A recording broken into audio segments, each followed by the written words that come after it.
How's it going, everybody? AZPlow21 back here with some more WMMA 5. Back in with the UFC. Once again, we are taking control of the UFC, and we have skipped forward to our next fight night, which is BEDORF versus BLAYDES. We're going to give you two fight nights today: UFC Fight Night BEDORF versus BLAYDES, and then our next UFC on Fox card, which is Chandler versus DIAKESE. So some things to talk about that went on before this fight night is about to get started. We re-signed a couple of people, including, as you can see, Yair Rodriguez, our former featherweight champion, who we recently saw defeat Patricio Freire at Rousey versus Dumont, which was on our last episode. He is out for 14 days, just 2 weeks, while he waits for his test results, and then we'll be able to reschedule him. A couple other things that I did: I scheduled the prelim fights from Zapata versus Davis all the way up to UFC 254. Now, off camera after this episode, I'm going to be scheduling all of the fight cards up to UFC 255. I don't know what the title match is going to be just yet for that, but let's go ahead and see who we can possibly book for that as far as a title fights. Let's go into our rankings and see if there's any champions that are available to be booked. So we got Rumble Johnson not available. Costa's available. It says that Costa is available to go. He just beat Castellum for the title at UFC 249. Let's take a look at our notebook, see who is our middleweight contender. It says our middleweight contender is Machida. How long does Machida have till he's ready to go? He still has 2 months, so that title match is still quite a ways away. So that one won't be happening. Let's see. Luque already has his title fight scheduled, so does McGregor. Jose Aldo. Aldo is ready to go. Who is Aldo's potential contender? It's the Pico versus Holloway winner. So Pico and Holloway is going to be on a UFC Fox card a couple months from now in game time. So what's going to be curious to see who wins that one, because the winner of that fight will be facing off against Aldo. But is there any other champions that can be booked? It's not looking like it. Jillian Robertson, absolutely, but who do we have for her? Plus, she's not really that big of a draw. I'm not sure she can carry a main event of a pay-per-view. Cyborg, no, not Cyborg. The Dern versus Barella winner. Okay, and how far away is that fight? It's at Namajunas Casey next month. Okay. So that title fight will probably be on that pay-per-view, but it definitely won't be main eventing. Namajunas already has a title fight scheduled. That's the atomweight fight. This is the atomweight division that we have set to go to choose our first inaugural atomweight champion. Those are our rankings as of right now, but we still have to schedule that Ultimate Fighter tournament. So let's see here. Dumont, how far away is Dumont from getting back? Only 14 days. We can possibly schedule her fight with Nunes really quickly. That might be the fight that we schedule for 255. Let's see, Benavidez. Who do we have set to go with Benavidez? Inoue if he wins his next fight. And when exactly is... Oh, come on. Let's get back in there. And when exactly is Inoue's next fight? It is in October. So that might be tough, because everyone seems to have their title fights scheduled. I need to be better about not scheduling like 2 title fights every pay-per-view. Possibly not scheduling them on UFC on Fox cards, because I like to do that sometimes. So it's looking like the Women's Bantamweight Championship might be the one to be scheduled for that one, because Lyoto Machida still has 2 months before he can even be scheduled for a fight. I see McDonald and Dos Anjos. That might be a fight that I make. Edson Barbosa can be booked. Brian Ortega can be booked. I see that. Tanaka. The flyweights can't really draw on pay-per-view. Kaufman, maybe. Holly Holm, maybe get her a fight. Maybe with Rousey, I don't know. Pennington, maybe. Misha Tate, who just lost to Wu, who you can see there at number 11. I just booked her for a fight in one of the prelims before the pay-per-view. Jillian Robertson, once again, her title fight will probably be on that UFC card, but probably not in the main event. But other than that, it's going to be interesting to see who ends up on that pay-per-view main event. As you can see, this is the farthest out pay-per-view that we already have booked. Luque versus Nelson, which has 2 title fights, including Conan versus Cyborg. We could always just move one of these title fights to 255 and then just add in another fight after this. So a little bit of leeway we got going on here. We also have 253, Dillashaw versus Almeida. And then 252, which is the one that we're working towards right now, has 2 really big title fights, including Cain Velasquez and Ben Rothwell in the heavyweight division. And then Conor McGregor defending his title against Diamond Dustin Poirier in the lightweight division. So lots of moving pieces in this UFC world, but that is not the fight card that we're working towards right now. Right now, it is all about UFC Fight Night BEDORF versus BLAYDES in the Netherlands tonight. Let's put it on the UFC Fight Pass, so that way everyone around the world can see this amazing fight card that I've got scheduled tonight. Nice. Alright, and it looks like we are all set to go. So yeah, just extended a couple people's contract, including some prospects that will not be a part of the UFC roster for some time. Let's go ahead and actually send those guys down right now, just so I don't have to worry about it later. So I saw agree pin. You, sir, can go back down to ROC. I have to make sure that I'm sending the men to ROC and the women to Invicta, because there's a little bit of a bug where if I send women to ROC or men to Invicta, like, it fucking crashes like the entire game. So I need to be very, very careful about that. Olympia Husmau, 5-1. That is a good record. If she gets like 2 or 3 more wins, I might consider bringing her up. All right, so get Olympia back down to Invicta. And then we have Dejdam and Kyoto. Alright, 41 years old in the strawweight division. Only reason I'm keeping this guy is because we need more people to fill out our strawweight division that we're going to be looking to bring up to the UFC in the near future. We have the atomweight division for the women. I'm looking to get a strawweight division for the men. And this guy is he's a strawweight who has a pretty good record, so keeping him in there, more like a veteran kind of deal. So I mean, he's in the minor leagues, but that's only because like we don't have a strawweight division in the UFC yet. Alright, and then we had Kyoto and Satoru. So Kyoto, not the best record on her. Alright, Satoru, lightweight at 2-0. Good start to your career. Keep it going. Alright. Then we have Paulino and Teruo. I love this guy's last name. His name is literally West Entrance. Like that, I don't get it, but that's his name in the game. So good for him. You'll see it right now. There he is, Teruo West Entrance. I don't know. That has to be some kind of bug within the naming system.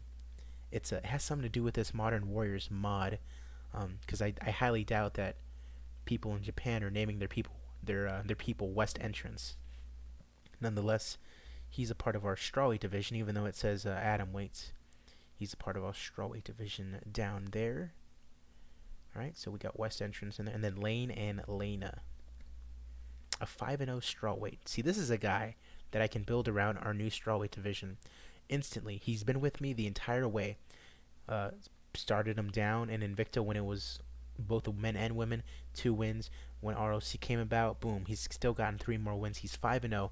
He's a strawweight. He's already got high-level regional. This is definitely a guy that I can build that strawweight division around when the time comes to start that division up in the UFC. So be sure to look out for Asylum Lane Renshaw out of Albuquerque, New Mexico. He's probably training with Greg Jackson, I'd imagine. But let's go ahead and get Lane back down to ROC. The only reason, once again, a guy like that, even though he's undefeated, the only reason I can't bring him up is because I don't have a strawweight division right now.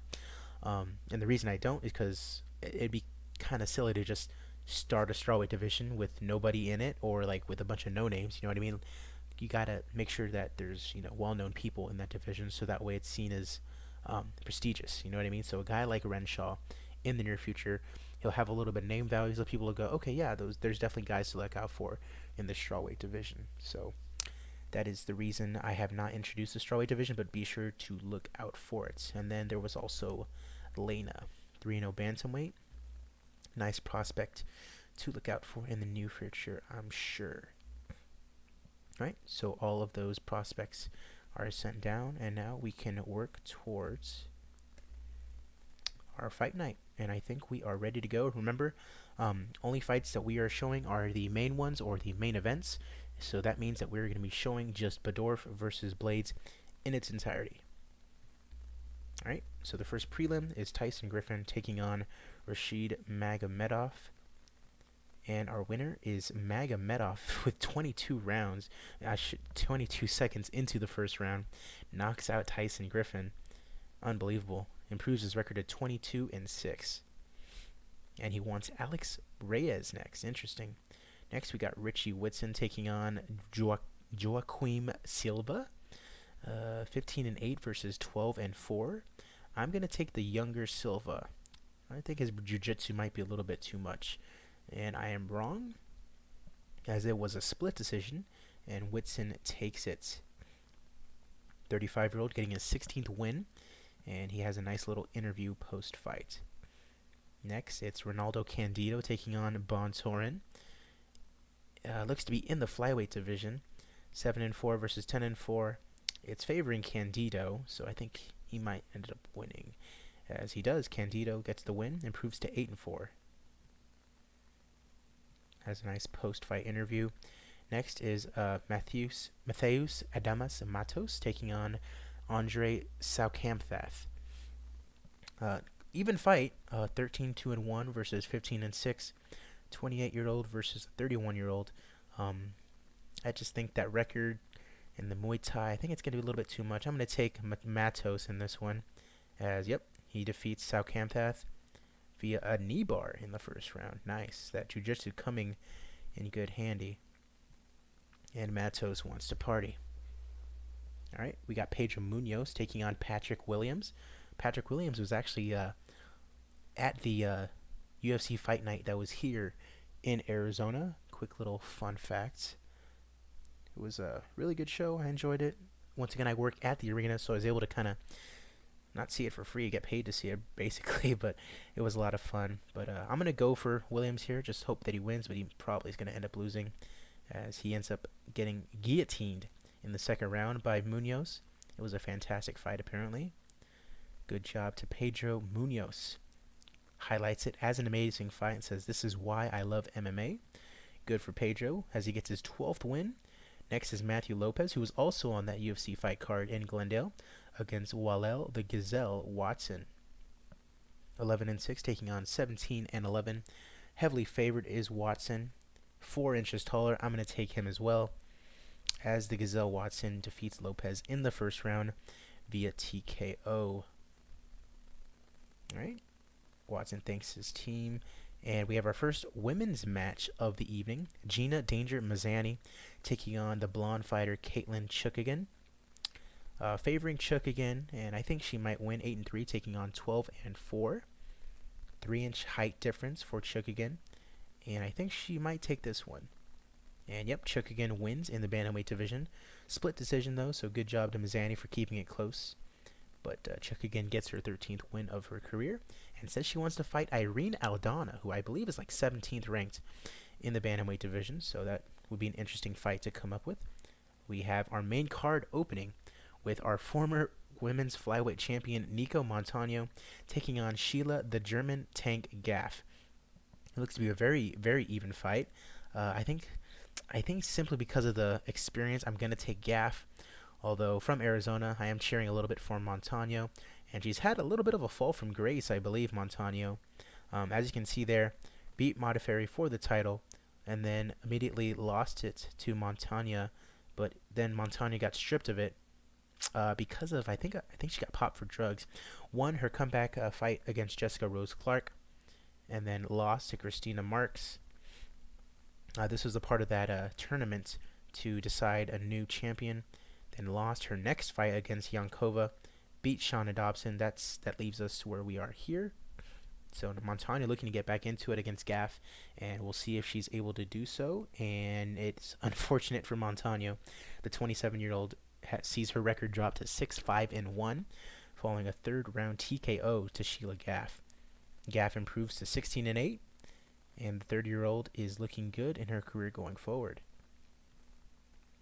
Next is a crowd favorite always, Clay Guida. Clay the Carpenter Guida taking on Renato Carneiro. Alright, Carneiro with a 4-inch height advantage. It says that he's only 3-2-1, but I think that's just a bug with his record. He's a little bit favored over Guida, and I think I'm going to take him as well, although I am a fan of the Carpenter Guida. Let's see who takes this one. In the featherweight division, it is Moicano taking it via a guillotine in the third round. It'd be interesting to see whether or not Guida was giving him the business beforehand. I feel like Clay, with his crazy style, his wrestling style, is very heavy on the strikes. I'd imagine he gave him a good run, and Carneiro says it was a tough fight and gives a lot of respect to Clay Guida. That's always nice to see the respect from our fighters. Alright, going forward. Next we have that girl Haley Hunt, undefeated at 6-0 in the women's bantamweight division, taking on Sarah McMahon, former women's bantamweight title challenger. Let's take a look at Haley Hunt. I believe this is her second fight in the UFC, yes, as she won her debut against Caitlin Chukagan, who we just saw win earlier on. Before that, 5 fights that she had won on her own. She is a regenerated fighter, so not a real fighter is Haley Hunt. You can't go to her UFC fight page or anything like that, but definitely a good fighter in this game. Sarah McMahon, I believe, is coming off of a loss. Yes, actually 4 straight losses, one including Ronda Rousey, Miesha Tate, Alexis Dufresne, and then Marlis Kowene. Moved up to the featherweight division for a little bit, but didn't have much success, and we'll see if she can defeat Haley Hunt for the first loss of her career. It's Sarah McMahon taking on Haley Hunt, and in fact, Haley Hunt continues her dominance over Sarah McMahon via a knockout in the first round. It might be the end of the line for McMahon. She sees her record drop to 11-9, and she came out of retirement already, so I don't know. So McMahon says that, or actually Hunt says that she wants to fight Bullet Pudilova, and that would be interesting because those are 2 very good prospects. And it looks like McMahon will live to fight another day, did not announce her retirement. Next is Emil Valhalla Meek taking on CR Bahadurzada. Well, don't at me on those name pronunciations. Norwegian Valhalla Meek taking on the man from the Netherlands. And the 36-year-old is favored. And let's see who takes this in the welterweight division at 170. It is Bahadurzada via unanimous decision. So let's take a look at Bahadurzada. Last time out, beat Jonathan Mounier. He lost to Dos Santos and Morono. Morono we saw win in the last episode. Alright, so Meek will fall to 12-6-1-1. And Bahadurzada says he wants to fight Jordan Main next, so be sure to look out for that possible fight. We're down to our co-main event now. Tarek Sponge Saffiedine taking on Leonardo Santos. Tarek Saffiedine, of course, you might know him as a bit of a veteran from Strikeforce, and he's had a couple fights in the UFC as well. His last fight in this game, a loss to Jorge Masvidal, although does have a win over Chaos Colby Covington, the current champion, I should say. And Leonardo Santos, I think he has a win over CM Punk in this save. He does. Phil Brooks, you can see right there. But then getting a couple of good, fights in, losing to Ben Askren in what was a pretty good fight, lost by unanimous decision, and then defeating Santiago Ponzinibbio. So, no scrub is Leonardo Santos, and he faces off against the veteran Saffiedine. Let's see who takes it. And it's in fact Tarek Sponge Saffiedine taking the co-main event via TKO in the second round. So Sponge improving to 18-10. And he wants Nordine Taleb next.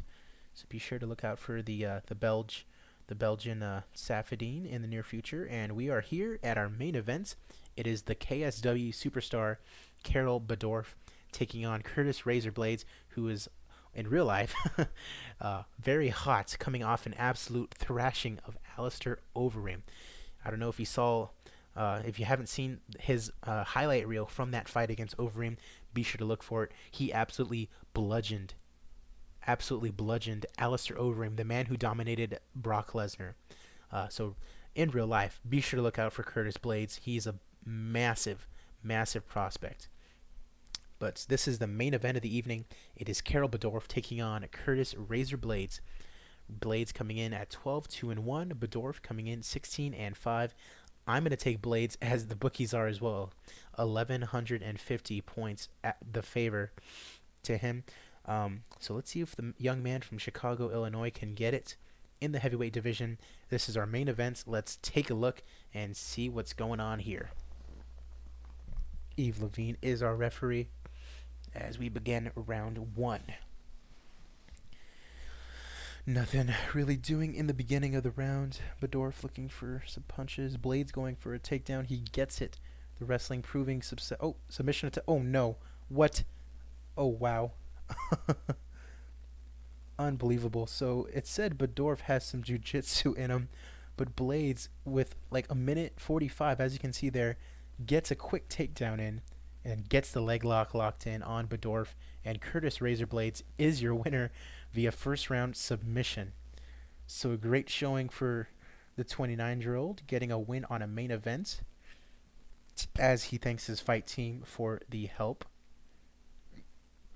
So that was UFC Fight Night, BEDORF versus Blades.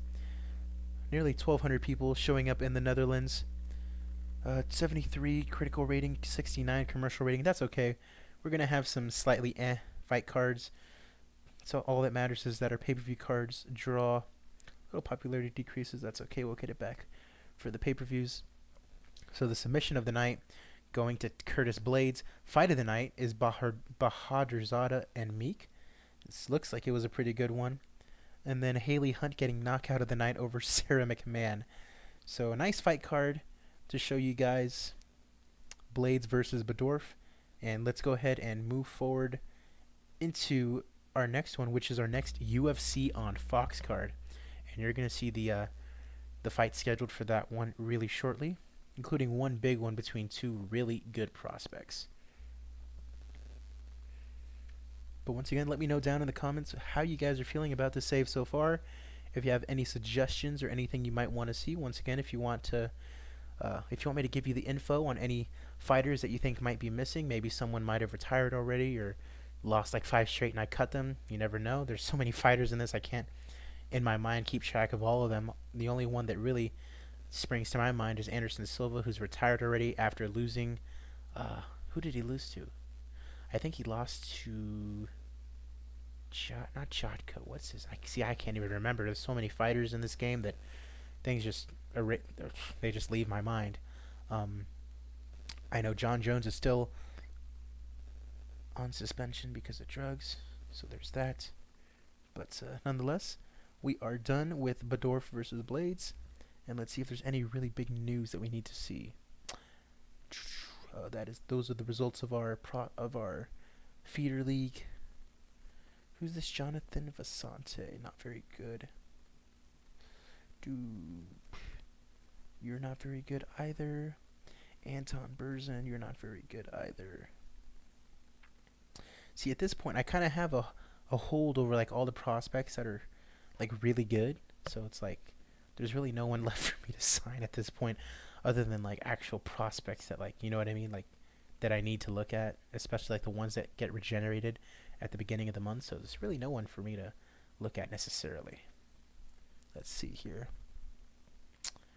We got to renew our contract with Tyson Griffin if we even want to. 36 years old. He's not going to be much of anything. He's on a 4-loss losing streak. We're going to be saying goodbye to Tyson Griffin. All right. Arcus Zaba, 1-2, but he's a heavyweight, so we can always use more heavyweight prospects. We'll give him another 4 fights. Let's see here. Kentaro Watanabe. That is a nice Japanese name. Let's see. Oh, 13-13. Strawweights. He's number 10. See, this is the same thing with the other guy, the 41-year-old.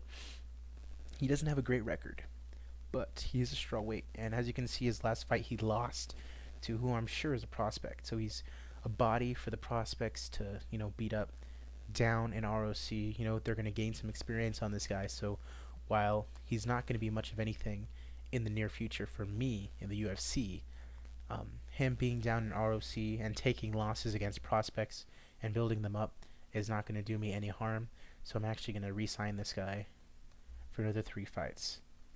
I know it seems stupid, like business-wise, but I have the money to blow. You know what I mean? So it really is pocket change. Really, the cost of building up these prospects is well worth $900 paying this scrub to fight them. You know what I mean?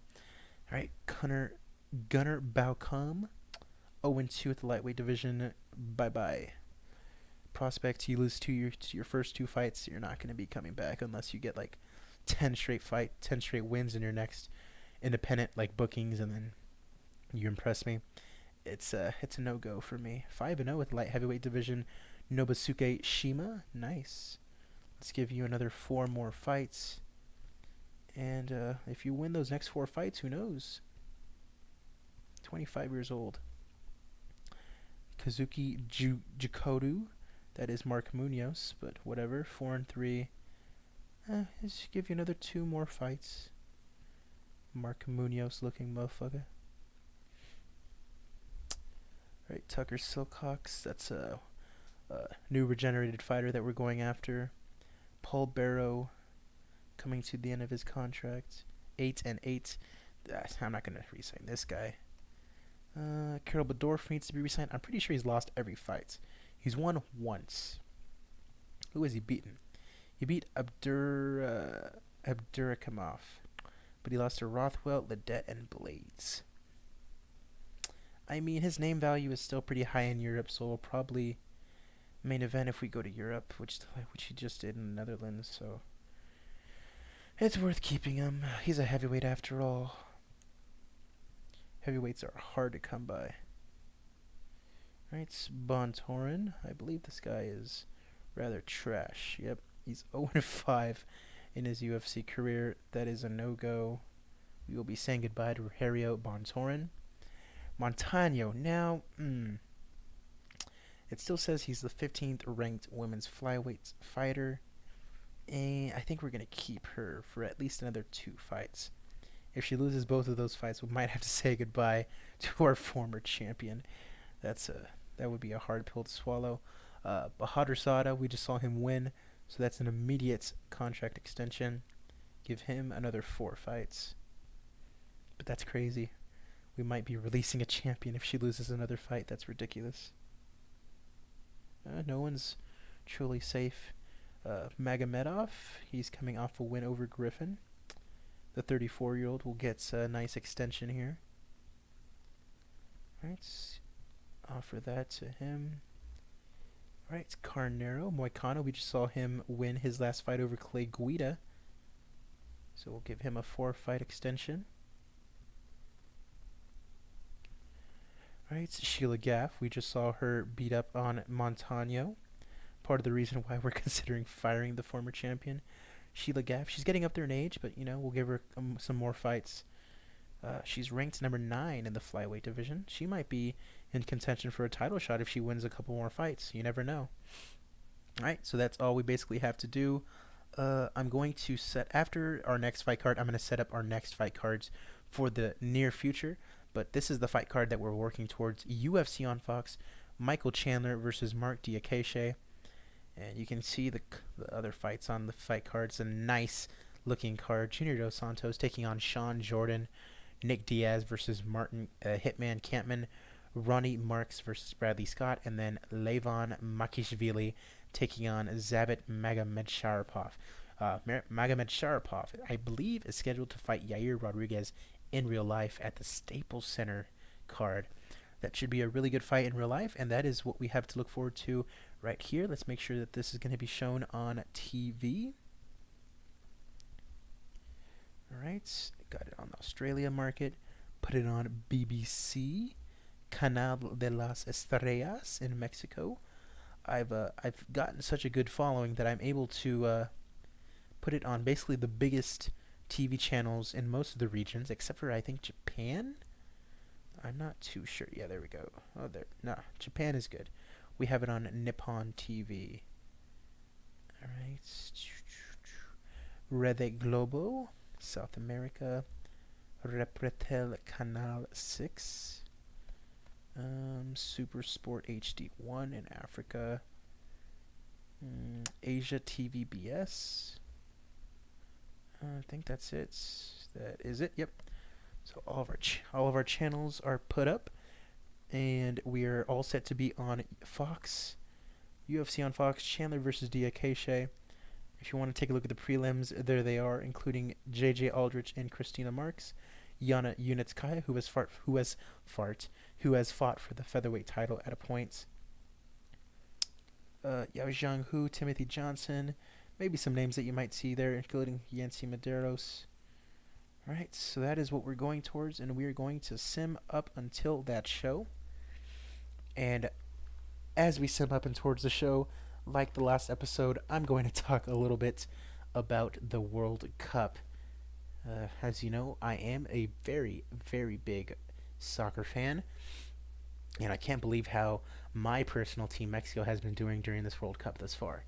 Unbelievable. We ended up getting a very narrow 1-0 win over Germany. Absolutely insane my house was during that game.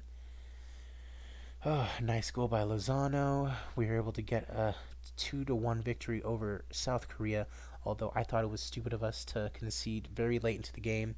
That could prove very costly if things don't go very right for us tomorrow against Sweden. We are facing off against a Sweden team who have everything to play for, considering they lost their game to Germany when if they lost it at the very, very last minute.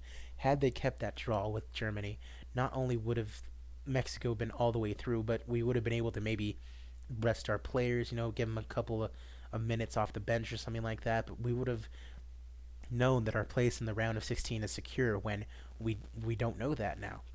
That's crazy. We have 2 wins heading into the third match day, and we can still potentially be eliminated. If Sweden were to beat us and Germany were to beat Korea by like a large margin, we could be out. That is crazy to think. And the main reason for that is going to be because of that goal we conceded against Korea. And nobody thought it was a big deal when they scored, because I was at a big party watching the game.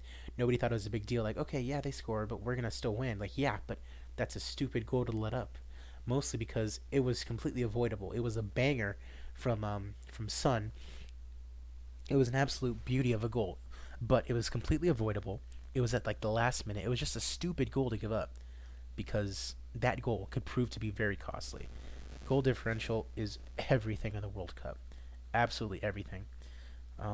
So yeah, I'm just hoping we can get the job done versus Sweden. All we need is a draw, but it's always nice to go out on a high, just get a win. I think we can pull it off, but it certainly would have been a lot less stressful if Sweden could have held that draw with Germany. But Germany will certainly be playing their hearts out, because they're not going to know what Sweden are up to, so they got to get their shit done against Korea, although I'm sure they'll be able to do it. Although Korea technically are not out of it yet either. If they can get their shit done against Germany, we could possibly be helping them, because by us beating Sweden, they would have a chance if they were to beat Germany. So a lot of stuff to go down during this last match day. I think yesterday started all the third match days. Saudi Arabia beat Egypt 2-1. A very surprising result, considering Saudi Arabia up to that point were probably undoubtedly the worst team in the World Cup. That title now officially belongs to Egypt, unfortunately. Very unfortunate, considering Mohamed Salah is one of the best players in the world. So, I mean, that sucks. I mean, he wanted to have a good World Cup. Couldn't even play in the first game due to his injury in the Champions League final. And his team ends up losing to Saudi Arabia.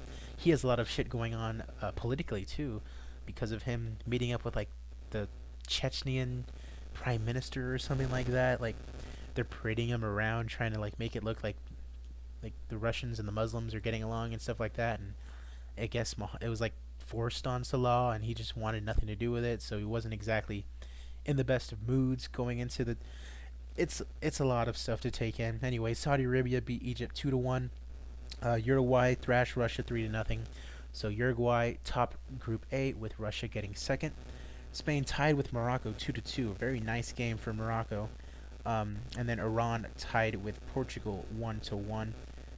And I've been really impressed not only with Iran but with their goalkeeper, Baranvand, I believe his name is. He's a tall fucker, very quick, has a cannon for an arm. I'd be surprised if this dude is not in Europe at some point next year. He's playing for Persepolis in Iran right now, but this guy has the look. He has the ability. He stopped a fucking penalty against Cristiano Ronaldo. So I would be very surprised if this dude is not playing for a keeper in some sort of team in Europe at some point, even like the Bundesliga 2 or the Championship. Like, this dude's going to end up in Europe. He is that good. But yeah, Cristiano Ronaldo getting a penalty blocked. So it's going to be Spain topping Group B with not with Morocco, with Portugal. With Portugal getting second. So it's going to be Spain versus Russia and Uruguay versus Portugal. That's going to be on that side of the bracket. And then we had today we had Peru beating Australia 2-0, so ruining Australia's chances. We had France tying with Denmark in what was the first 0-0 game of the entire World Cup, all the way on the third match day. And it was, from what I heard, a very fucking terrible game. It was too early for me to watch here in the United States, but it sounds like I didn't miss much of anything. We then saw Iceland lose to Croatia in a heartbreaking fashion, 2-1. Croatia with nothing to play for, just breaking Iceland's hearts. And then Nigeria, Argentina. Nigeria, if they could have held out that draw, they would have been into the second round, but Argentina getting a late one from Marcos Rojo, and this Argentina team that is rather shitty, if I don't say so, is on to the round of 16, and it's going to be France against Argentina, who should be powerhouses, but both of these teams are very underwhelming, and it's going to be a very interesting round of 16 game.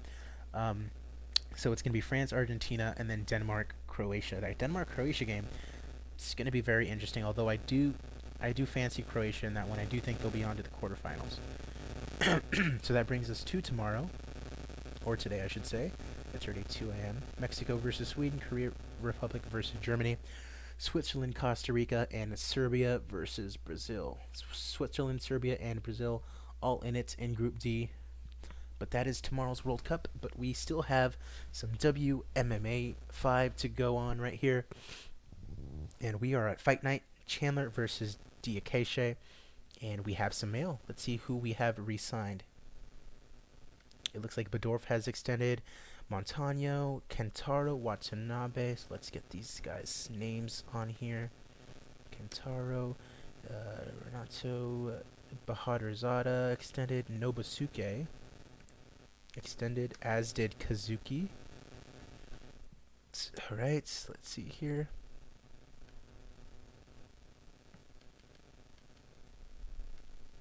Arcus Zaba resigns. Let's get his name on there.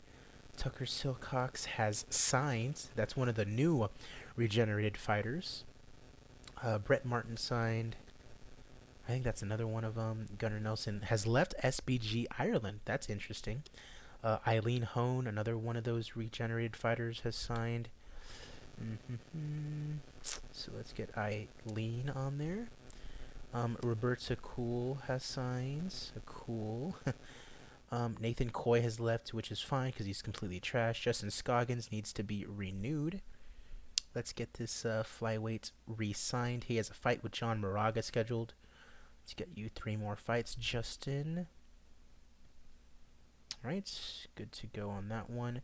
Ticia Torres has fully recovered from her major elbow injury. Gaff is getting approached, but I'm sure she'll re-sign. Joseph Ingalls has been re-signed. Brother of Laura Ingalls from the Little House on the Prairie. Alright, Ruslan Mizarov. Jaris Danho, but Ruslan is a prospect, so let's get him back in there. Jaris Danho. Now this is the Man Mountain, and I believe we are re-signing him. Yep, he has 2 wins in his last 3, So let's go ahead and get this guy re-signed. Another 3 fights for Jarvis. Alright. Stephanie Egging, and I believe that is it. Oh, Connor Baucom.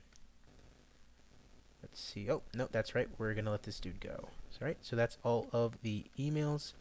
Let's go ahead and send these guys back down to their respective feeder leagues, and we'll be on our way to Fight Night. Kentaro and Nobusuke. Kentaro, remember this is the strawweight guy that's basically going to be a body for them to beat up down in ROC.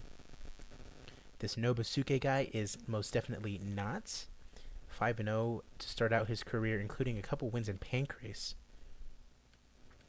Nobusuke sent down. Kazuki and Arcus are next. Remember, that's the guy that looks like Mark Munoz. Alright, send him back down. Alright, and Arcus as well. 1 and 2 to start out his career. He could be doing a little bit better, but I'm sure he'll try to figure things out. He's a Cameroonian. Very interesting, the Cameroonian. Tucker and Brett. Those are 2 rather easy names to remember. Our new heavyweight.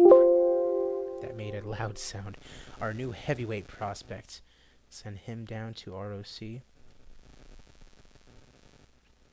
We have a bunch of Bretts. AK-47 Brett Martin. Very unfortunate nickname to have, including, especially in these times of gun violence and blah blah blah. Alright, send Martin down to ROC. Alright, so let's see here. Eileen and Roberta, a couple of women prospects. That is Gina Carano, but we'll ignore that picture. Let's send her down to Invicta. And what was the other girl? I think it was Roberta, right? Roberta and Joseph.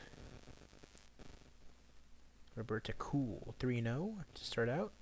And a featherweight to boots. She gets a couple more wins, she'll probably be up. Roberta and Joseph Ingalls. Remember, the brother of Laura Ingalls from the Little House on the Prairie. Be sure to leave a comment if you remember that show. Joseph Ruslan is our last one. Ruslan Mazarov in the heavyweight division. Let's see if this guy can't get his act together down in the feeder leagues. Alright, so that's all of our prospects sent back down. Let's see if they can't prove themselves down in their respective feeder leagues. And it says right here, Gunnar Nelson has been awarded a black belt in jiu-jitsu. And so that is dangerous. Gunnar Nelson has a title fight scheduled, and he now has a black belt in jiu-jitsu. That is definitely going to help him out in his training, and most definitely in that fight. Let's see if there's anything to really look at here. Toshikazu, 9-1. Now, is he a heavyweight? He's a regenerated fighter. Wow. Comes from a jiu-jitsu gunner, highly respected national level competitor. Take a look at his fights. He lost his first fight and has won 9 straight since then, including one over Brandon Vera, former UFC fight. Now that Brandon Vera fight has me interested. He is a champion for ONE FC, the ONE FC heavyweight champion. I'm gonna take a look at this guy. Let's go ahead and give him an offer. There we go. And that's the offer that he likes. Toshikazu Sanada. Interesting. So be on the lookout for him. Sanada, like the New Japan wrestler. No, you're not that great. You're not that great either. Yakova, she's mine. Adriano Marias, 20-4. Flyweights. One of ONE FC's brightest prospects from Brasilia, Brazil. He's on a loss. He's 20-4, and he's lost 2 out of his last 4. That's not super impressive. I'll leave that there. Let's see. Who is that? Is that a... I don't mean to be rude, but is that a woman? It is. Well, now we know. Alright, nothing really doing here, but we are at Fight Night, so let's go ahead and get this started. UFC on Fox, Chandler versus DIAKESE, the second fight night of this video. Thanks for joining me, you guys, and as you can see, there is our fight card. There are our prelims, and let's get this started. UFC on Fox, Michael Chandler versus Mark DIAKESE. We are going to be showing, let's see, which ones do we want to show? Junior Dos Santos. Maybe, nah, we're going to just be showing our main event between these two major prospects, Michael Chandler and Mark DIAKESE. Our first fight is Jessen Ayari taking on Yancy Medeiros. You might remember Medeiros from Strikeforce. He is currently coming off of a loss over Mickey Gall, who has come into his own in this save. I should say, Mickey Gall, really solid prospect in this game, while Ayari is coming off a loss over Nick Diaz. Alright, so both these guys ready to go. The bookies favor Medeiros, and the bookies are right as he defeats Ayari via TKO in the second round. And Medeiros says that he's annoyed because that's not the way you want to win a fight because it got called via a cut. Alright, Smiling Sam Alvey taking on Misha Cirkunov in the light heavyweight division. The bookies favor Smiling Sam over Cirkunov, who could get his 10th loss of his career here. And he does, as Alvey knocks him out in the second round. It was apparently a fantastic fight. And he's glad that it was such a good fight. So am I, Sam. Keep putting on entertaining fights for all of our fans. Timothy Johnson and his nice mustache taking on Bad Boy Yao Zhang Hu. 7-3 taking on 12-7. No fight team for Timothy Johnson. That could prove costly for him against the 7-3 Hu, who is favored by the bookies, as Hu in fact knocks out Johnson in the first round. You need coaches, and Timothy apparently did not think that. Alright, next is Sultan Aliev in, I believe that's the welterweight division, against Marian Zielkowski. So the Polish man, who is a little bit favored, looking to get one over the Russian. 17-4 taking on 19-7-1, as Aliev actually takes it. So the underdog coming through, improving his record to 18-4 via unanimous decision. Remember, there are 9 prelim fights on every UFC on Fox card, as he praises Zielkowski for a nice fight. Alright, next we got Abubakar Nurmagomedov taking on Danny Hot Chocolate Roberts. A nice nickname for Danny. I believe he's from London, Liverpool, England. I like someone obviously did a typo there, but that's kind of just a little bit funny. He's heavy underdog is Roberts against Nurmagomedov. 17-3 taking on 15-5. Let's take a look at Nurmagomedov. It says he is the brother of Habib. He's in a weight class higher than him, and he's on 3 straight wins over Fabinski, Kraus, and Lyman Good. Alright, Nurmagomedov is heavily favored. I'm going to take him to win this, and he does via submission in the first round. So 4 straight wins for Nurmagomedov, and he wants to face off against Jordan Main next. I think someone else said he wanted to face off against Main as well. So be sure to look out for Nurmagomedov. As next we have Pascal Panzerkraus, the German, going up against Shinsho Animal Anzai. 13-4, taking on 12-6. No fight team for Kraus, so I'm going to go ahead and take Anzai and his kickboxing style over the German, as in fact Anzai does defeat him via unanimous decision. Rated as a decent fight. They might have gotten gassed, but Kraus gets his 7th loss of his career, as Anzai praises Kraus for his skill and toughness. We are on to our first women's fights, as it's Yana Foxy Kunitskaya taking on Edion India Gomez. 12-7 taking on 12-4. Kunitskaya, a very heavy favorite, and I'm going to take the former featherweight challenger to take this one, as she defeats Gomez via knockout in the first round. And she praises her fight team, as anyone would when they win a fight. Isabella Badurek taking on Tanya Evinger.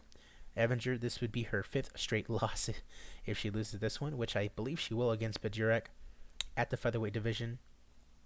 Badurek looks tiny for a featherweight.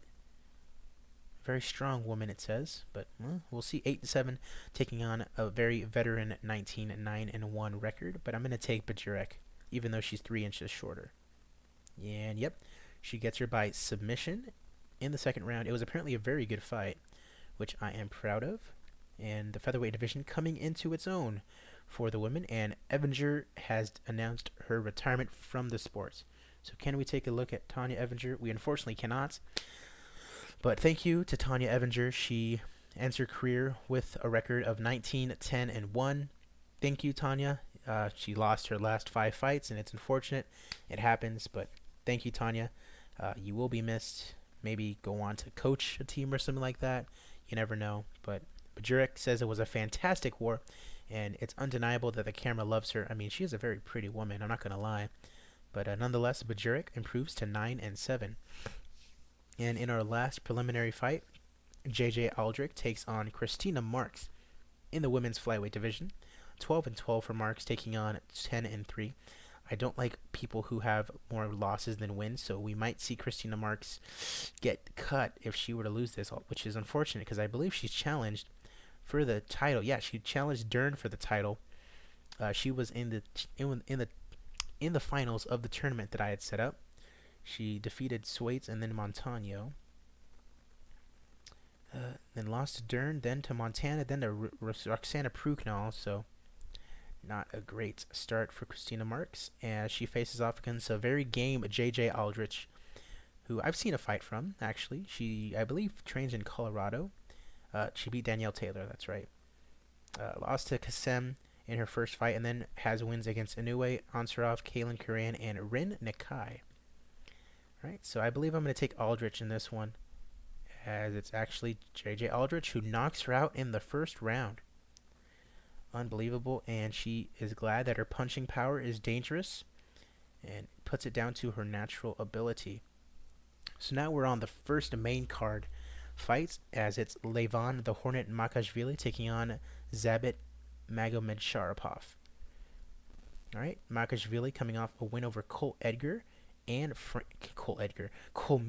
Frankie Edgar. Had a lot of consecutive wins before he got signed by me to come back to the UFC. But wins over Cole Miller and Frankie Edgar are definitely impressive. And he's facing off against a very game Magomedsharipov, who is coming off a win over Gavin Tucker, Ricardo Lamas, Willigi. He's won every single fight that he's had in the UFC. It's undeniable. This guy's good. He's good in real life. He's going to be facing off against Yair Rodriguez in what should be a very good fight. I think I'm going to take Magomedsharipov. A little bit of a height advantage, a little bit younger. He's got the momentum on his side. He's probably got a little bit of a swagger behind him. So I'm going to take Zabit, and we'll see what happens. And in fact, it is Zabit who takes it via submission in the first round.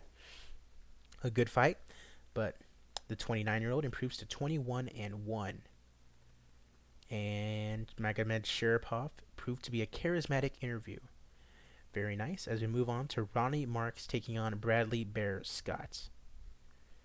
Alright, Ronnie Marks coming off a win over Thiago Santos. He also, I think he beat Trevin Giles and then he got caught for PEDs or something, I believe. Nonetheless, Bradley Bear Scott coming off of a win over Eric Spicely has won his last 4 over James Perez, Theodoru, and Spicely. Although up to this point he has only been on UFC Fight Night cards, so this is his very first UFC on Fox card. So very nice for Scott to get on actual broadcast TV. So good for him. He is favored in this fight, and I think he might take it from Marks. So let's go ahead and see. And it's in fact Bradley Bear Scott who takes it via knockout in the second round. The Englishman getting a nice win, improving to 16 and 5. Next up, we have the always entertaining Nick Diaz taking on Martin the Hitman Kampmann. Diaz coming in 27, 11, and 2 over Kampmann's 22 and 8.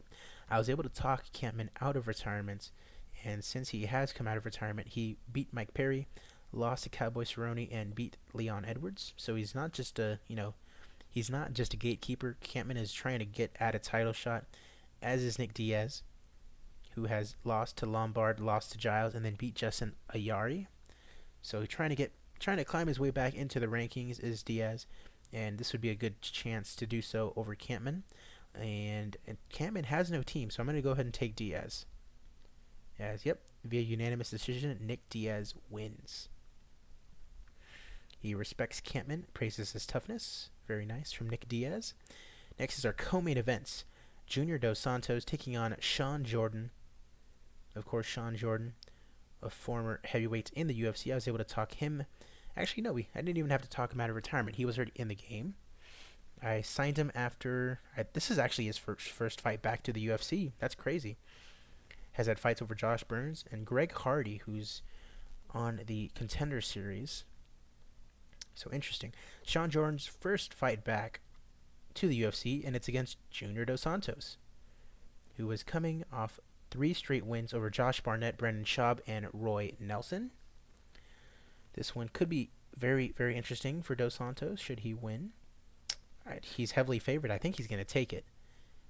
Sean Jordan coming back, but he's not fought the competition that Dos Santos has. And JDS takes it in the first round via strikes.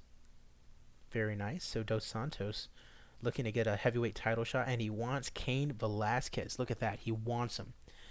I mean, he's fought him 3 or 4 times in the past already, so that's going to be a hard fight to sell, but we'll see what happens. You never know. Who is our heavyweight contender already? Oh, it says right there, Rothwell and then JDS. So, I mean, it's going to happen, I guess. Should Velasquez retain. Alright, so we're at our main events. Michael Iron Chandler, the Bellator sensation, taking on current UFC prospect, Mark Brone Crusher DIAKESE. DIAKESE is coming off a win over Jim Miller, and he has won his last 5, including wins over Francisco Trinaldo, Kevin Lee, Abel Trujillo, and Jim Miller. Only 27 years old, already the number 10 lightweight in the UFC. Taking on Michael Iron Chandler, who is just killing it in Bellator. It would be a super surprise if he did not find his way into the UFC at some point. Is on a 6-fight winning streak, including all of his fights in the UFC being wins, including Michel Prazeres, BJ Penn, and Stephen Ray. And this is at the lightweight division. Poirier. I mean, if Chandler wins this one, I can see him getting like a title eliminator fight over somebody. Like, if he wins this fight, he's one step closer to getting a title shot. And it's main event time. He is heavily favored. 22-4, taking on 17-2. I'm going to take Chandler. Let's go ahead and start this one. Our main event for UFC on Fox, Chandler versus DIAKESE. As we are ready to go, Ryder Dingle, funny name, is our referee. All set to go as they touch gloves.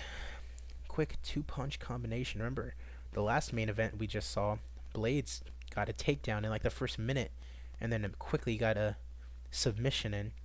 And we're already past the 1-minute mark, so this is not going to end in the first round, I'd imagine. This could go the distance. They both have the stamina. But do they both have the hearts? As they're kind of just feeling each other out at this point. It is a 5-round fight, remember. Although no one told Blades that as he shot in the first minute of the first round. Alright, past the halfway point of the round. And once again, they're kind of just feeling each other out. And DIAKESE not hesitating. He's trying to get in the pocket and just go blow to blow with Chandler.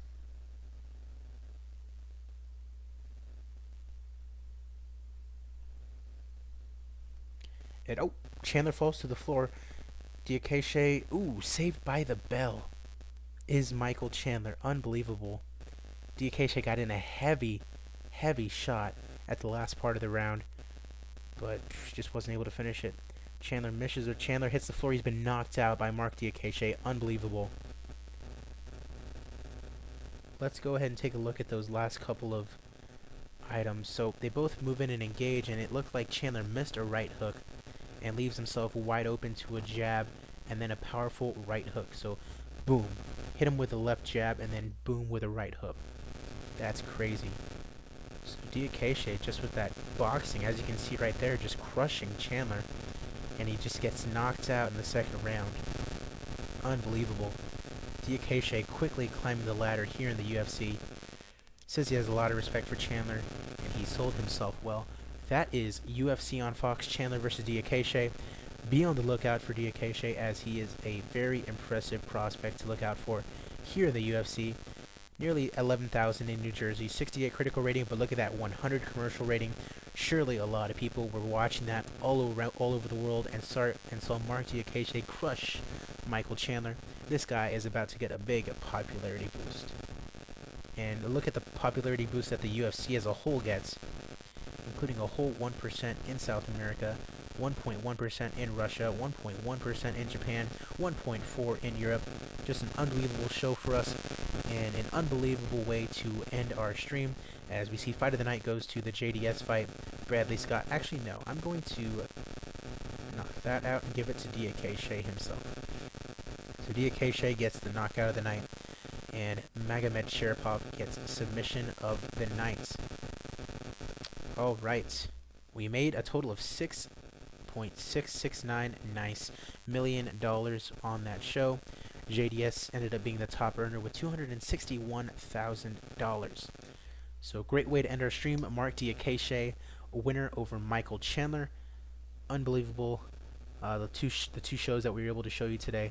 So Curtis Blaydes absolutely destroying Karol BEDORF, just like he destroyed Alistair Overeem in real life. And we were able to watch Mark DIAKESE knock out Michael Chandler.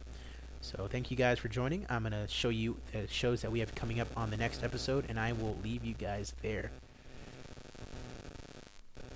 We should be coming up to, I believe, 2 UFC Fight Night cards in 1 week. So this upcoming week, week 3, we'll have 2 UFC Fight Night cards, and then I will probably give you guys just a big episode leading up to our UFC pay-per-view card. As you can see, boom, right there, DIAKESE beats Chandler. Surely we're going to have to re-sign some people. As I'm looking, Nick Tolman, this guy retired, good for him. Nothing really that exciting that I'm seeing here. Nonetheless, Madrigal, oh, that's a guy down in ROC. We're going to have to take care of this mail. We'll do it off camera. I'm also going to book off camera our fight cards that are going to be in December, so leading all the way over to UFC 255. I'm going to book those off screen, and we're going to show you now the Fight Night cards that we have coming at you. So this is the first one that we're going to have in the next episode. UFC Fight Night, Ruth versus Cara de Zapato. The main event is Ed Ruth taking on Antonio Carlos Jr. in the middleweight division. You can see the rest of the fight card right there, including Devin Clark, ranked 17th in the light heavyweight division. We also got former really good heavyweight veteran Gabriel Gonzaga in there, Santiago Ponzinibbio, Jorge Masvidal. So a nice fight card for you there. And we also have UFC Fight Night Pokrajak versus Reyes. Main event, Igor Pokrajak versus Dominic Reyes. We've got Stun Gun Dong Yun Kim on that card, as well as number 4 ranked flyweight contender Husier de Silva. So a couple of nice fight cards for you guys in the next episode. And that is how I'm going to leave you guys. Thank you guys for watching AZ Palaio 21. Be sure to look out for the next WMMA episode. Thank you guys for watching. I'll catch you guys later.